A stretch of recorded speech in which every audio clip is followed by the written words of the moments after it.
first step is to establish ownership and or was legal authority to be conducting that business. So your name doesn't necessarily have to be on the title for you to sell it? Not necessarily, because you can be the power of attorney for the owner.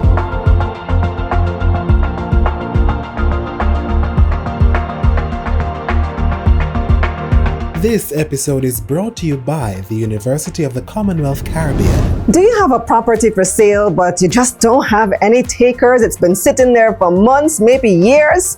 Maybe you're doing it all wrong. There are strategic things you can do to get that property sold quickly.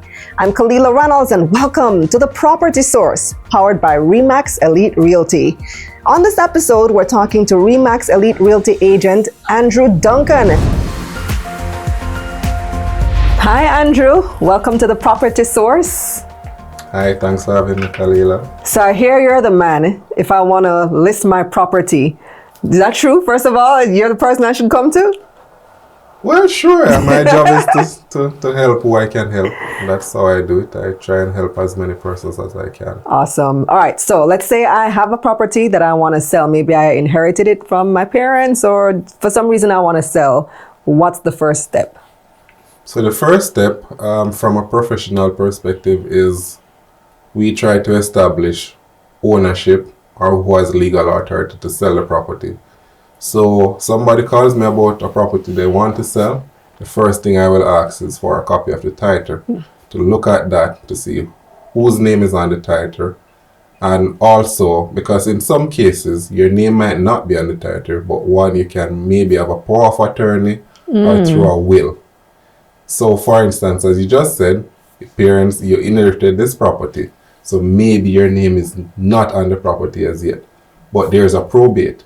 So that's when we'd find out about that. If a probate is done, if there was a will, or in some cases I've actually sold properties through the Administrator General. So the first step is to establish ownership and or was legal authority to be conducting that business. So your name doesn't necessarily have to be on the title for you to sell it? Not necessarily, because you can be the power of attorney for the owner. Understood. Okay, so you have to go through all of that and make sure that the person has the right to sell the property. So nobody can come and try to sell my property without my permission. Definitely, because we're professionals. Right. And it doesn't bode well for us at REMAX to be advertising or marketing a property, and then when, say for instance, you are interested in it, you call us, you view the property, you submit your offer, you hear that your offer is accepted, and then when it goes to contract, you pay down your deposit, you're spending money doing survey, doing valuation, then you're finding out through your attorney that, hey, hold on one moment. The name on the sales agreement, that's not the name we're seeing associated with ownership or legal rights to do this kind of transaction. Wow. So that would be very embarrassing. And that has happened before, hasn't it? Well, I'm sure, not to you. Not with us, no. But I'm sure there's a reason this protocol was established, because it happened in the past. Definitely, and which is why it's important for sellers and purchasers as well to deal with professionals who will first do their due diligence before advertising a property. So due diligence is step number one. What's step number two? What do I do next? After we've proven that I have the right to sell the property, what's next? So first step is proving that you have legal authority. The next step would be to do a physical inspection of the property. So that physical inspection, whether if it's a piece of land, the owner don't need to be there with us. If it's a house, then we need proper access to the house to be able to see the condition, take photos, etc., etc. For some properties, we would recommend getting a valuation done. While for some properties, based on the market and our expertise, we would be able to provide you with an opinion as it relates to pricing. So the owner can either choose to do a valuation, or you can choose to accept our recommendation of pricing. So after pricing, then the next step would be for us to agree, because this would be like a partnership we're going into with the owner. So the owner would be ultimately the one making all the decisions. So I can provide recommendations, but the owner is the one who always make the final decision. Right. So I can recommend pricing the property at say 50 million, But then the owner can say, okay, Andrew, I like that. I like that. I'll work with that. Or they can say, no, I want another opinion. Let me get a valuation done. And they get the valuation done. And if there's a difference, then they can decide that, I want to try it at X or Y.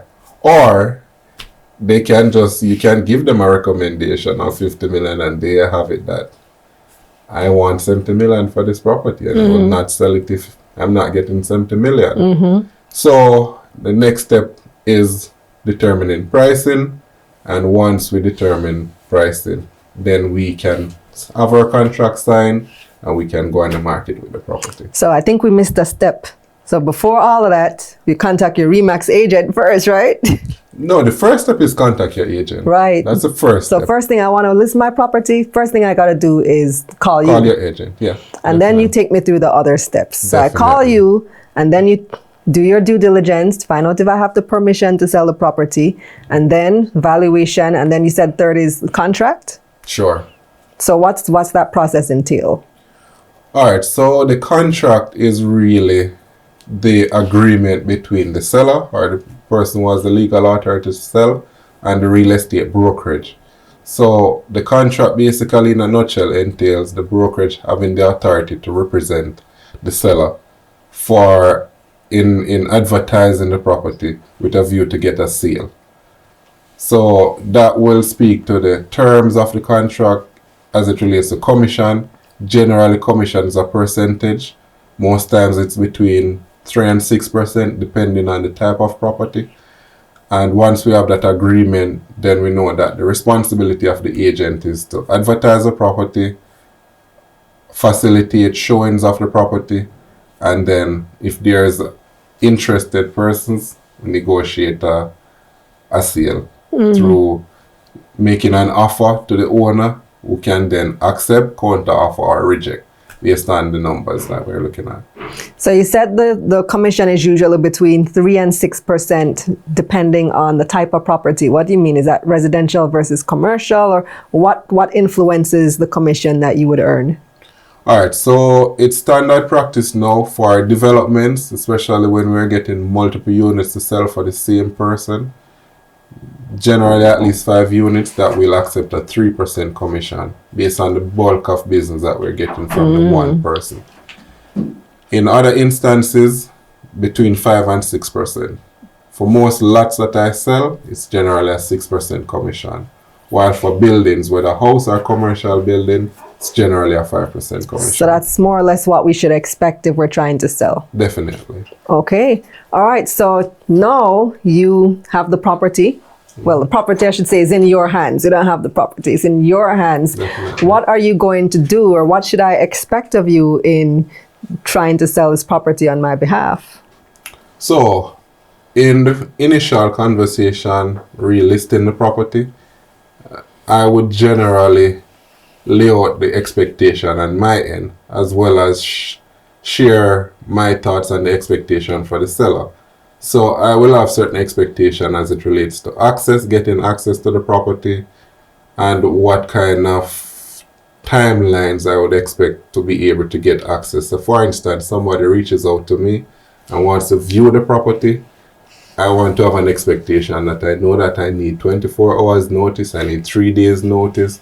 Property might be vacant, or it might be tenanted, or you might have some relatives living there, or you, the owner, might be the one living there and you probably don't want to be there when showings are being done because you don't want prospective buyers to know. You just want to stay out of the picture. So we discussed those things as it relates to access and showing. We discuss expectation of a sale. So based on my knowledge of the market, each property that I am about to list, I will know the likelihood of a fast sale, or we might be on the market for a while. So I basically share those expectations with the owner. I'll say to you that, hey, based on my knowledge of the market and what's happening now, this property we might be on the market for a while. We might be on the market for a year. It might take us a few years. It might be there for a while because this is not necessarily a hotbed, as they would say. As opposed to a property that hey, don't be surprised that the moment I put this property on the market, Gone. we have 15 people lining up at the gate. You might even see, because there are times when persons are very aggressive. I have properties that I have listed and the owners cannot live there in peace afterwards. Persons are just turning up Wow. at the gate, trying to get in, trying to get ahead of the crowd.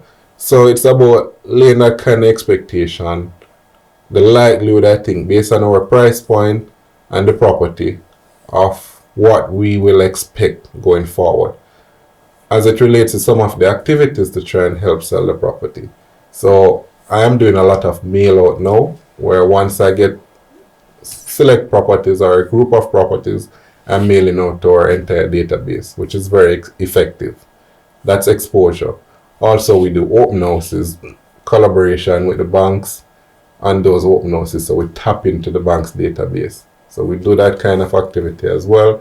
Social media is a thing now. I'm not the biggest social media fan, but I do a bit of social media and with mixed results. But signage on the property as well, depending on the owner and the situation on the property, because there are a lot of owners, especially if they live at the property, they don't want the neighbor to. Well, it's out there on the internet, but you know, it's kind of direct. When a sign is there, persons just stopping by all the time and that sort of thing. So it's about that agreement. Do we need a sign, or do you want me to put a sign there? So everything, it's about an agreement with the owner, because ultimately I am working for the owner. Here is your REMAX property of the week. Hi everyone, I'm Andrew Duncan, Realtor Associate with REMAX Elite Realty. Today we are at Palm Beach Runaway Bay in St. Anne, and we are on this exclusive gated community compound with only 28 units, 22 villas and 6 apartments right on the beach. Really lovely beach here at Palm Beach in Runaway Bay. This is in close proximity to Duns River Falls, Dolphin Cove, Mystic Mountains, and all the other great attractions in St. Anne.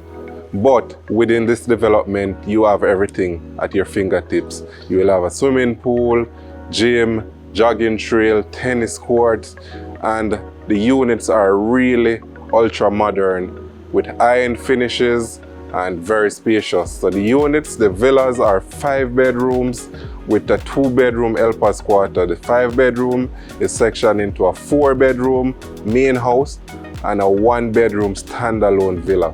So of the 28 units, only 3 units remain available, 2 villas and an apartment. The apartment is over 4,000 square feet, 4 bedrooms, 4.5 bathrooms, on the market for $1,650,000 US dollars. The villas, 2 villas remain available. They are on the market for $2,625,000 US dollars. Total square footage exceeds 5,500 square feet. So this is ultimate luxury living in Jamaica, along the north coast, on the beach, Palm Beach Runaway Bay. Do not miss out on owning one of these. As you can see, the development is very much under construction. Expected completion end of 2024. Only 3 units remain available. Prices start at $1,650,000 US dollars.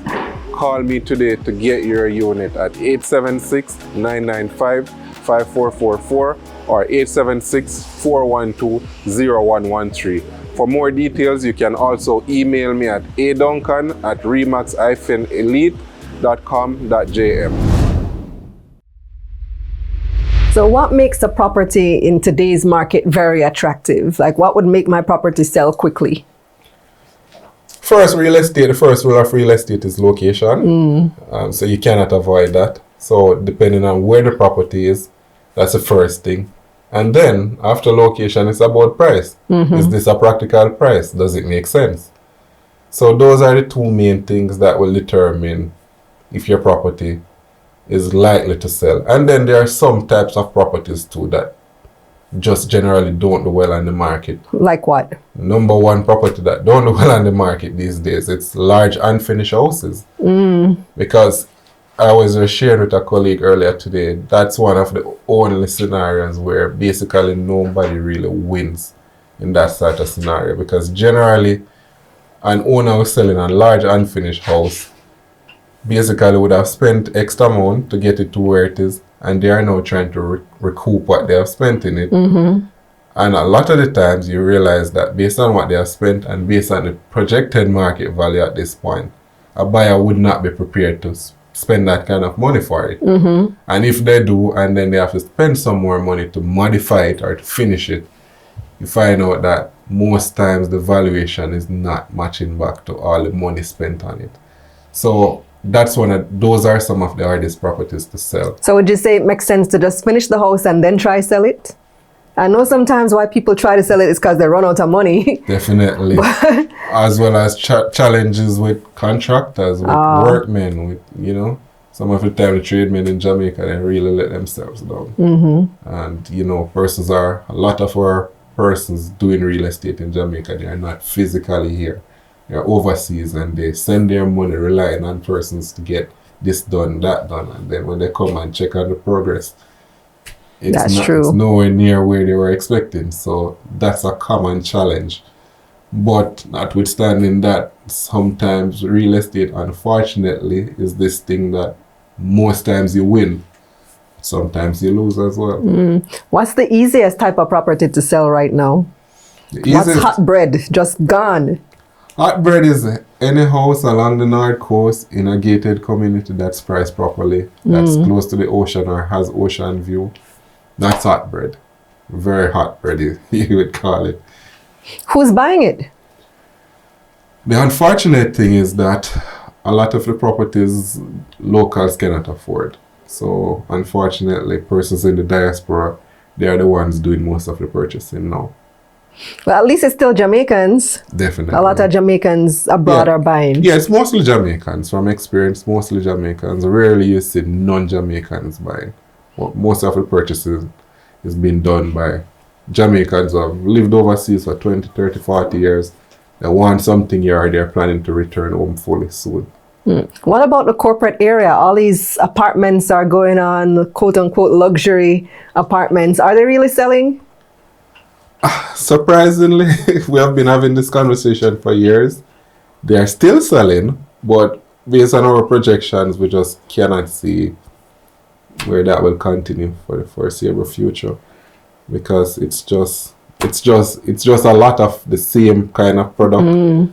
And from an investment perspective, I'm not really sure some of them you're really getting the returns that you would have bought it for. So you'll probably see over time a lot of them coming back on the market, resale by the owner.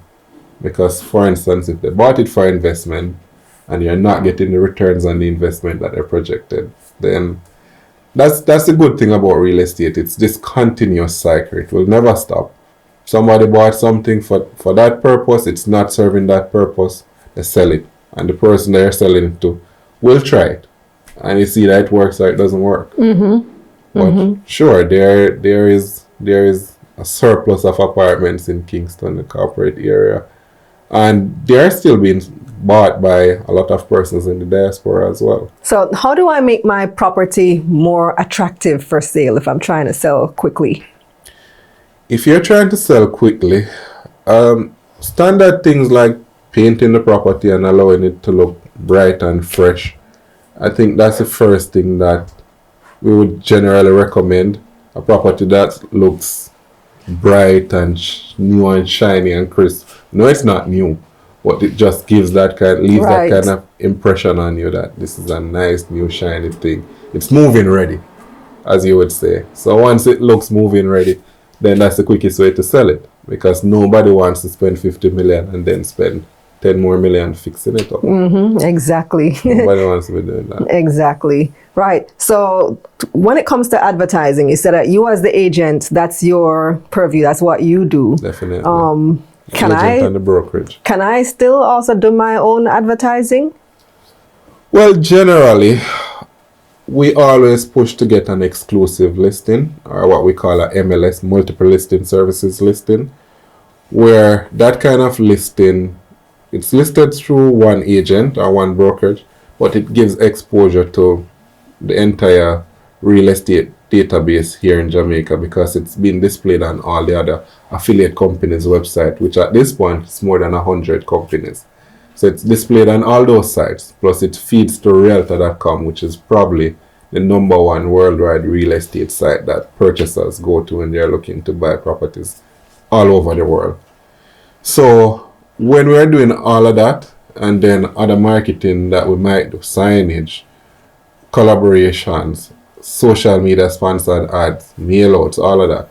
If we're doing all of that, then the owner really has no need to be trying anything. Plus, the MLS agreement would speak to the brokerage or the agent getting paid regardless of who brings the buyer. So I don't see why an So you have owner to give yourself extra work. yeah, would be working you're gonna and get then you're paid still anyway. going to pay me anyways. Right. However, there is another option, which is a non-exclusive listing. But I can tell you vividly that agents are not keen to take non-exclusive listings because our job is to try and sell the property. And then at the end of the transaction, we are paid from the proceeds of sale. We don't ask for any upfront advances or help us to do this, help us to do that. No, there are no payments coming out of pocket from the owner. So, but what does the non-exclusive listing mean? That means anybody, any realtor can take it on? How does that work? So, in cases, owners, like you asked earlier, might be trying to sell the property on their own to avoid paying commission.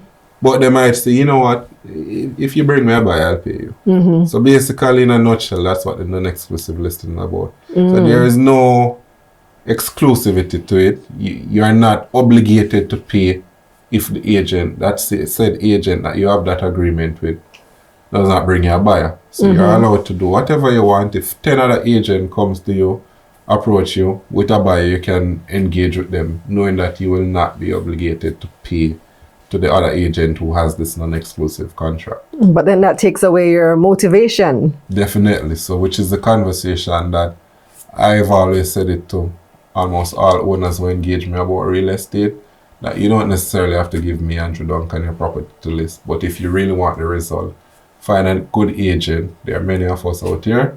Find a good agent, stick with that agent, and if it's not working with that agent, there's always the option of canceling. There's a contract, but contracts can be rescinded. So for instance, you give an agent your property MLS and you're not liking the vibe, you're not liking the energy, call a meeting with the agent and try to fix it. If it cannot be fixed, then you can cancel the listing. But I would generally recommend, as you said before, doing an exclusive listing, because without an exclusive listing, the brokerage or the agent will not be so motivated because they know, one, that they are competing with the owner, and also critically, the owner has this unfair advantage because the fact that you have to pay us a commission, you can then advertise at a lower price than I can and still end up with the same amount or even more. So that's even an advantage that the owner would have over the agent, that would make an agent who takes what he or she does seriously just look at it and say, no, I'm not going to be putting much effort in this because I might spend all this money, I might do all that marketing, might put all that energy in this, and when I bring a buyer, I say, oh, yesterday Tom came and we're doing it. How much did he offer you? Oh, he offered me 50 million, but you told me you only take less than 60. Remember, I have to pay you. So, it's that kind of thing. So I would generally say to persons who are looking at that kind of scenario that sure, you can try it first, see if you can get a buyer. And then if you don't get a buyer and you want me to assist you with it, then you come back to me and let's do an exclusive contract, a serious contract. Because I am a professional, I take what I do very seriously. And the fact that I'm going out there doing all that work, not guaranteeing payment, because payment is only guaranteed when there's a sale. That means that I want to have something to say that once there's a sale, I will be paid. Seems fair. Very fair in my opinion. Who takes the nice, pretty pictures of the properties? Do I do that as the owner, or do you do that? Can be either, but generally the practice is the agent is the one who is responsible for photos and all the marketing materials. But there are some owners who are very specific. I have these nice pictures. These are the pictures I want you to use because I want my property to be represented in a certain way. That's fine as well. Okay, so that comes under marketing. You guys take care of that as well. So If I like to watch HGTV and TLC and these shows, right? I know you can stage a property for sale. Do you guys do that too? Is that included in marketing, staging a property? It can. It all depends on the property and what's at play here. So we can assist with that. That's optional. That's not like that's an extra cost because you have to rent furniture and whatnot, right? Yeah, if that's required, that would be an extra cost. And those extra costs would be the owners. All right. How do you ensure that a viewing goes smoothly? Like, what do you do when you're walking a potential buyer through the property? Well, one, you cannot ensure a viewing goes smoothly because a viewing goes smoothly has to do with the interest of the prospective buyer. And yes, there are generally things that you try to get in place, ensure the space is free of clutter, and you don't want to be seeing certain things like underwears and undesirables. You don't want to be seeing those things. Garbage and clutter, mess, place being untidy and all of that. So yes, you want to eliminate all of that. But then a prospective purchaser can be there and you in the back of your head as an agent think, all right, I've had my bases covered, and there just is something like a column being where they don't like it, and that becomes a major issue, and they no longer want the house because of a simple thing. It's simple for you, but for them it's a major thing. So you would want to ensure that at all times you're putting your best foot forward, you present the property in the best possible light, highlight the good things about it, and it will the rest take care of itself. All right, so now that we've gone through all of that, we've found a buyer, what is the rest of the process? What should I expect at the point that we've found this buyer, I've accepted their offer, and we're ready to close the sale? All right, so it all depends. So if it's a cash purchase or mortgage, the next step now in Jamaican real estate, an attorney is critical, especially for the seller. For a buyer, attorney is kind of optional. We generally strongly recommend that the buyer gets his or her own attorney as well. But for the seller, an attorney is critical because once we have a buyer, it's now over to the attorney who will be doing the conveyancing or the transfer of ownership. So that process, unfortunately, generally takes anywhere between 60 to 120 days. And the contract that process only really starts when there's a signed agreement between the buyer, who will sign the contract, pay a deposit, generally 5 to 10%, and then it goes over to the seller who now signs that same contract, which was prepared by his or her own attorney. So I would say the time frame between an offer being accepted and a signed contract, I would generally give between 2 to 4 weeks, because a prudent attorney would advise our buyer to get a survey done and or evaluation done of the property. So that due diligence process can take up to 2 to 4 weeks, as well as negotiating certain critical terms in the contract. So once there is a contract signed, all of that due diligence is done, everything checks out for the buyer, they sign the contract, pay their deposit, it's sent over to the seller, will then sign, and so we have a valid contract now. After that valid contract, then you can expect closing within 60 to 120 days. Can the seller change his or her mind? After a contract, no. Once you sign a contract, the buyer can sue for a specific performance. So a contract is there for the protection of both parties. Just like if the buyer wants to pull out, then the seller, in some cases, depending on the reason and the type of contract, the seller can forfeit the deposit. So the contract is there for the protection of both. So once the contract is signed, that's it. That's it. Unless unforeseen. And if the buyer or the seller can agree with the other side doing what they're doing. But if there can be no agreement, the seller just wake up tomorrow and say, hey, I no longer want to sell this house. After I have signed a contract, paid my deposit, spent money on valuation and survey and all those things, no, then the purchaser's attorney would be advising them that, hey, we can sue for specific performance here. Thank you very much, Andrew. Thanks for stopping by. Yeah, you're welcome, and thanks for having me. REMAX REMAX Jamaica presents the Premier Real Estate Conference and Expo, April 14 to 16 at the Jamaica Pegasus. 3 exciting days, local and international speakers, over 80 booths, entertainment, and more. REMAX Jamaica Premier Real Estate Expo and Conference, April 14 to 16. Major sponsors: Pinnacle Development, Ministry of Economic Growth and Job Creation, EdgeCam Jamaica Limited, RJR Communications Group. Call us now at 876-835-1197. Visit the REMAX website for more. Are you considering transferring to an internationally accredited university? No need to look any further. Make the right choice by transferring to the UCC. Undergraduate students who have successfully completed college courses at another institution may transfer their credits at any time to the UCC in order to complete an accredited degree and gain access to very attractive career opportunities available to current students and graduates. Our local, regional, and international career services partners will work closely with each student to explore and identify high-paying virtual and in-person career opportunities, jobs, and internships across the Caribbean and the U.S. Visit our website, ucc.edu.jm, for details. That's it for this episode of The Property Source, powered by REMAX Elite Realty. Follow REMAX Elite Realty all over social media, and remember to like this video and share with your friends. Also subscribe to this channel to keep up with all things real estate. I'm Kalilah Reynolds. Let's get this money.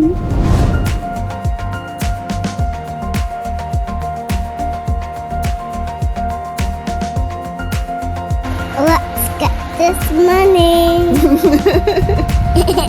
This episode was brought to you by the University of the Commonwealth Caribbean.